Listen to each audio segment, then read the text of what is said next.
하나님 말씀을 역대상 24장 1절부터 31절까지 교독하겠습니다. 아론 자손의 계열들이 이러하니라. 아론의 아들들은 나답과 아비후와 엘르아살과 이다말이라. 나답과 아비후가 그들의 아버지보다 먼저 죽고 그들에게 아들이 없으므로 엘르아살과 이다말이 제사장의 직분을 행하였더라. 다윗이 엘르아살의 아들 자손 사독과 이다말의 자손 아히멜렉과 더불어 그들을 나누어 각각 그 섬기는 직무를 맡겼는데 엘르아살의 자손 중에 우두머리가 이다말의 자손보다 많음으로 나눈 것이 이러하니 엘르아살 자손의 우두머리가 16명이요 이다말 자손은 그 조상들의 가문을 따라 8명이라. 이에 제비 뽑아 피차에 차등이 없이 나누었으니 이는 성전의 일을 다스리는 자와 하나님의 일을 다스리는 자가 엘르아살의 자손 중에도 있고 이다말의 자손 중에도 있습니다. 레위 사람 느다넬의 아들 서기관 스마야가 왕과 방백과 제사장 사독과 아비아달의 아들 아히멜렉과 및 제사장과 레위 사람의 우두머리 앞에서 그 이름을 기록하여 엘르아살의 자손 중에서 한 집을 뽑고 이다말의 자손 중에서 한 집을 뽑았으니 첫째로 제비 뽑힌 자는 여호야립이요 둘째는 여다야요 셋째는 하림이요 넷째는 스오림이요 다섯째는 말기야요 여섯째는 미야민이요 일곱째는 하고스요 여덟째는 아비야요 아홉째는 예수아요 열째는 스가냐요 열한째는 엘리야십이요 열두째는 야김이요 열셋째는 훔바요 열넷째는 예세부압이요 열다섯째는 빌가요 열여섯째는 임멜이요 열일곱째는 헤실이요 열여덟째는 함비세스요 열아홉째는 부다히야요 스무째는 여헤스겔이요 스물한째는 야긴이요 스물두째는 가물이요 스물셋째는 들라야요 스물넷째는 마아시아라. 이와 같은 직무에 따라 여호와의 성전에 들어가서 그의 아버지 아론을 도왔으니 이는 이스라엘의 하나님 여호와께서 명하신 규례더라. 레위 자손 중에 남은 자는 이러하니 아므람의 아들들 중에는 수비아엘이요 수바엘의 아들 중에는 에드야며 르하베아에게 이르러는 그의 아들 중에 우두머리 이시야요 이스라엘의 아들들 중에는 슬로못이요 슬로못의 아들들 중에는 야하시요 헤브론의 아들들은 장자 여리야와 둘째 아마랴와 셋째 야하시엘과 넷째 여가모함이요 우시엘의 아들들은 미가요 미가의 아들들 중에는 삼일이요 미가의 아우는 이시야라 이시야의 아들들 중에는 스가랴이며 무라리의 아들들은 마홀리야와 무시요 야시의 아들들은 분노이니 무라리의 자손 야시아에게서 난 자는 분노와 소합과 삭굴과 이불이요 마홀리의 아들 중에는 엘르아살이니 엘르아살은 아들이 없으며 기스에게 이르러는 그의 아들 요라무엘이요 무시의 아들들은 마홀리와 예델과 여리못이니 이는 다 그 조상의 가문에 따라 기록한 레위 자손이라. 이 여러 사람도 다윗 왕과 사독과 아히멜렉과 제사장과 레위 우두머리 앞에서 그들의 형제 아론 자손처럼 제비 뽑혔으니 장자의 가문과 막내 동생의 가문이 다름이 없더라. 아멘. 기도드리겠습니다. 살아계신 하나님 감사합니다. 이 시간 하나님의 말씀을 전하고 듣사오니 성령께서 역사하셔서 하나님의 뜻을 잘 깨달아 알게 도우시고 하나님이 알려주시는 대로 잘 믿고 따르게 도우소서. 감사드리고 예수 그리스도의 이름으로 기도드렸습니다. 아멘.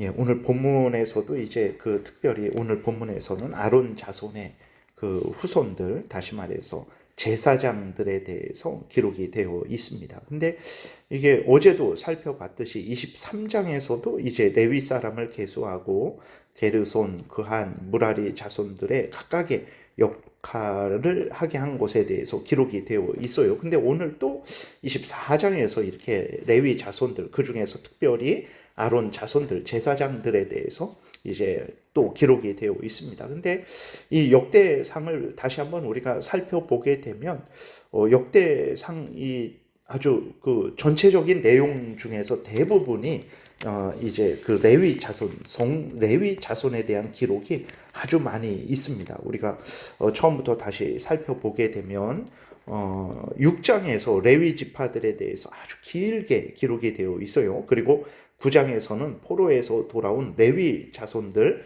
제사장들에 대해서 또 자세하게 기록이 되어 있습니다. 그리고 또 13장에 보게 되면 다윗이 아비나답의 집에서 여호와의 법궤를 옮기는 내용이 기록이 되어 있어요. 여기에도 레위 자손들이 언급이 되어 있죠. 또 14장에서는 블레셋과의 전쟁에서 승리한 것이 잠깐 들어와 있고 15장에서 다시 이제 두 번째 법궤를 옮기죠. 오벳 에돔의 집에서 여호와의 법궤를 옮기는 내용이 기록되어 있습니다. 그리고 그때 15장에서 이 레위 지파가 궤를 옮기는데 핵심적인 역할을 했다라는 것이 소개되어 있어요. 그리고 16장에서는 여호와의 궤를 옮기고 번제와 화목제를 드립니다. 17장에서는 다윗이 성전을 건축할 마음을 갖지만 하나님이 거절하시고 솔로몬을 통해서 성전을 건축하겠다 이렇게 말씀을 하시고 18장부터 20장까지는 이제 블레셋 암몬과의 전쟁에 대해서 길게 기록이 되어 있습니다. 그리고 21장에서는 사탄의 격동에 의해서 다윗이 인구 조사를 한 범죄 내용이 기록되어 있어요. 근데 하나님은 다윗의 죄에 대해 징계를 하실 때 그 징계를 통해서 이제 성전이 세워질 곳을 지정을 하십니다. 그리고 22장에서 다윗이 성전 건축을 위한 모든 준비를 한 내용이 기록되어 있고 말씀드린 대로 23장에서 레위 사람을 계수하고 이제 게르손과 무라리 자손들로 각각의 역할을 하게 하고 오늘 본문에서도 이제 레위 자손들 중에서 제사장 역할을 하는 아론 자손들의 그러한 질서를 기록한 것에 대해서 나와 있고 또 25장에서 다음 장에서 찬송을 담당하는 아삽, 헤만, 여도둔의 자손들에 대해서 기록이 되어 있고 26장에서도 레위 자손들에 대해서 기록이 되어 있습니다. 그러니까 역대상에 이렇게 보게 되면 30장까지 분량이 있어요. 근데 그 30장까지 되는 분량에서 성전에 대해서 여호와의 법궤 29장까지 있는데 성전에 대해서 여호와의 법궤에 대해서 그리고 또 그 일을 담당하는 레위 자손들에 대해서 아주 대부분이 기록이 되어 있습니다. 이때 왕은 누구냐면 다윗 왕입니다. 그리고 다윗 왕이 성전을 건축할 다른 것들을 다 준비했어요. 그리고 성전 건축은 다윗의 아들 솔로몬이 했습니다. 그리고 그 다윗 자손과 그 후손들을 통해서 예수 그리스도가 나시는 거죠. 근데 그 다윗 왕의 그러한 후손들에 대한 기록보다도 비교할 수 없을 정도로 많이 레위 지파에 대한 기록들이 이렇게 가득 차 있습니다.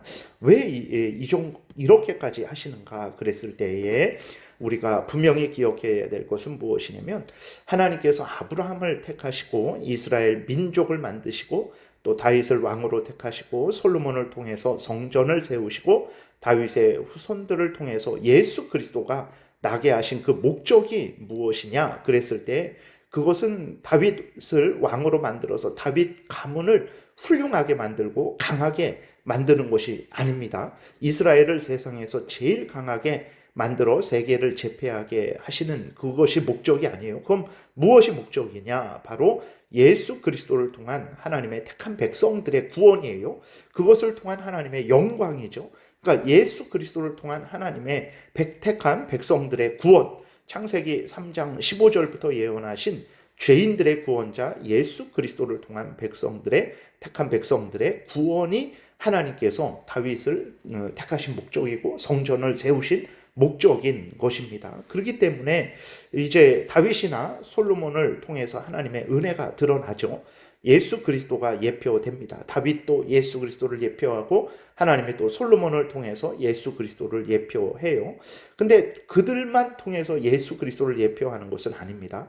성전을 통해서도 하나님의 은혜를 드러내고 이제 그 예수 그리스도를 예표하고 또 성막과 성전은 구약 이스라엘 백성들에게 있어서 아주 중심이 되는 그러한 하나님을 섬기는 데 있어서 하나님의 은혜를 깨닫는 데 있어서 예수 그리스도를 이제 소개받고 믿고 의지하는 데 있어서 중심이 되는 거죠. 그렇기 때문에 성전의 일을 담당하는 레위 자손들에 대해서 이렇게 구체적으로 자세하게 언급을 하고 있는 거예요. 그러니까 성전을 통해서 다윗과 솔로몬을 통해서 다윗의 후손들을 통해서 하나님의 은혜가 드러나고 또 거기에 대해서 예수 그리스도가 소개되고 있죠.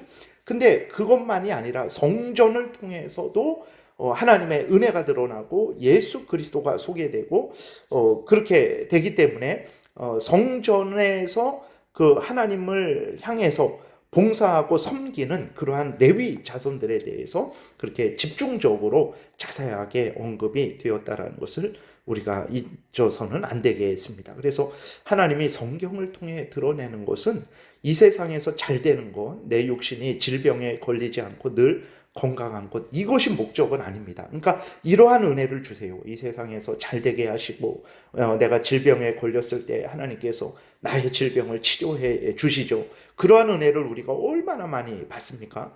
그런데 그것이 목적은 아니에요. 하나님께서 정말 더 중요하게 생각하는 것은 예수 그리스도를 믿음으로 말미암는 구원이죠.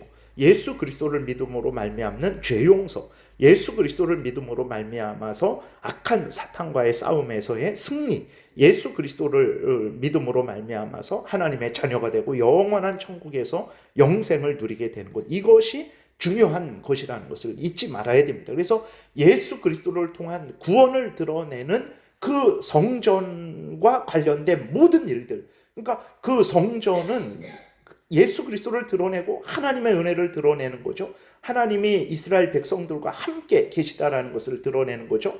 그 예수 그리스도가 이 땅에 오셨을 때에 하나님의 택한 백성들과 함께 계시다라는 것을 성전을 통해서 미리 이스라엘 백성들에게 알려주신 거예요. 그렇기 때문에 이렇게 역대상에서 그 하나님이 이루시는 그 핵심적인 그러한 역사의 그 중심, 바로 예수 그리스도를 통한 그 구원, 이것이 중요하기 때문에 성전과 그 성전에서 일하는 레위 사람들에 대해서 이렇게 자세하게 기록되었다라는 것을 우리가 항상 생각을 해야 됩니다. 그래서 성경을 볼 때에 그 핵심, 그 중심은 무엇이냐 그랬을 때에 이 땅에서 잘 먹고 잘 사는 것, 그게 중심이 아닙니다. 예수 그리스도를 통한 죄 용서, 구원, 영원한 천국에 들어가고 하나님의 자녀가 되는 것, 이것이라는 것을 우리가 잊지 말아야 되고, 그리고 또 이제 이 레위 자손들은 성전에서 하나님을 섬기는 사람들이죠.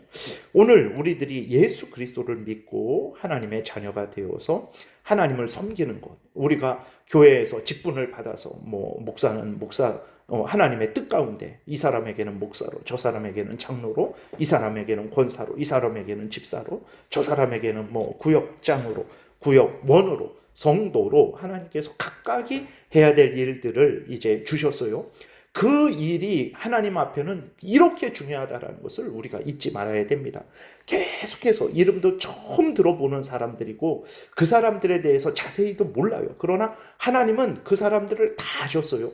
성전에서 하나님을 섬기는, 이런 일을 맡고 저런 일을 맡아서 하나님을 섬기는 그 모든 사람들에 대해서 하나님은 다 아셨어요. 그래서 굳이 이렇게 하실 필요가 뭐가 있겠습니까? 이 사람들의 이름이 계속해서 반복이 돼요. 도대체 우리들의 입술에 잘 읽지 않아서 잘 발음도 할 수 없는 그 사람들의 이름이 계속해서 반복이 됩니다. 무엇을 드러내는 것입니까? 예수 그리스도를 믿는 모든 자들, 예수 그리스도를 믿고 하나님을 섬기는 모든 자들에 대해서 하나님이 단 한 명도 잊어버리시지 아니하시고 모두 다 아시며 그들에게 하나님께서 크신 은혜를 내려주신다라는 것을 우리에게 분명히 알게 해주시기 위해서 이렇게 성전에서 섬기는 그 레위 자손들에 대해서 그 한 명 한 명을 물론 여기에 다 기록되지는 않지만 그 대표자들에 대해서 하나님께서 다 일일이 기록하셨다라는 것을 우리가 잊지 말아야 됩니다. 그래서 우리들이 하나님의 자녀로서 이렇게 소중히 여김을 받는 것이고, 또 우리들이 맡은 일들이 세상에서 보면 하찮은 일들 같지만 절대 아닙니다. 하나님의 일이에요. 세상에서는 대통령의 일을 맡아도 목숨을 걸고 충성을 하고 영광스럽게 생각합니다. 우리들은 하나님의 일을 맡은 자들이에요.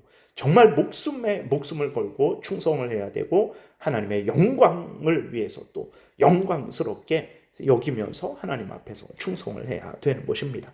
사무엘상 2장 30절을 읽고 마치겠습니다. 그러므로 이스라엘의 하나님 나 여호와가 말하노라. 엘리 제사장이 하나님을 아주 경시했죠. 하찮게 여겼어요. 자신의 직분을 하찮게 여겼습니다. 그랬을 때 하나님이 그 엘리 제사장과 그 자손들에게 말씀을 하시는 거죠. 그러므로 이스라엘의 하나님 나 여호와가 말하노라. 내가 전에 내 집과 내 조상의 집이 내 앞에 영원히 행하리라 하였으나 이제 나 여호와가 말하노니 결단코 그렇게 하지 아니하리라. 나를 존중히 여기는 자를 내가 존중히 여기고 나를 멸시하는 자를 내가 경멸하리라. 보라, 내가 내 팔과 내 조상의 집 팔을 끊어 내 집에 노인이 하나도 없게 하는 날이 이를지라. 세상에서도 사람을 무시하면 그 사람이 이제 어떻게 합니까? 화를 내요. 그것은 뭐 괜히 화를 내는 게 아니라 당연하죠. 사람을 존중하고 이렇게 존경하고 서로 대해야 되는데 무시하고 멸시하면 그것은 잘못하는 거죠. 사람을 향해서도 그 잘못을 하는 것이 큰 죄인데 하나님을 조롱하고 멸시하고 경멸히 여기고 하찮게 여기는 것, 그것은 참으로 하나님을 거역한 죄라는 것을 우리가 잊지 말아야 되겠습니다. 기도드리겠습니다. 살아계신 하나님은 우리를 이렇게 소중히 여기고 일일이 기억하시고 성경에 기록하셔서 후대에까지 남기시는데, 우리는 하나님을 얼마나 소중히 여기고 존중하며 하나님을 경외하고 하나님이 맡겨주신 일들을 충성을 다해서 감당하는지요. 우리를 불쌍히 여겨주시고 용서하여 주시고 이후로 하나님 앞에 갈 때까지 하나님 제일 우선 중심에 믿음을 갖게 도우시고 하나님을 경외하고 존중하고 또 하나님이 맡겨주신 그 모든 일들을 소중히 여기고 충성하는 우리 모두가 되게 도우소서. 감사드리고 예수 그리스도의 이름으로 기도드렸습니다. 아멘.